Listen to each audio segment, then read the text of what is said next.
Hello mga kabasic, ito yung ating oil strainer o oil filter natin. Dito nakalagay yung ating oil. Okay? So, nandyan yung oil natin. Bago siya umakyat sa taas, sa magitan ng oil pump, is masasala muna dito sa ating oil strainer. Okay? Lulusot dito papunta sa taas ng ating makina. So, yan o.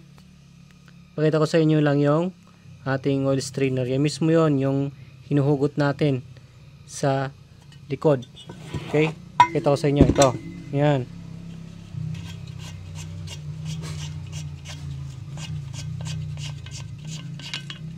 Yan. Ito yan oh. So, malinisan muna yung oil natin. Kung may mga debris, kailangan makakuha muna nito. Malinisan dito or ma-stop yung mga particles. Yan. Bago pumunta doon sa butas na yon. Okay? Yan. Doon yung ating pinaka-base natin sa baba. Right?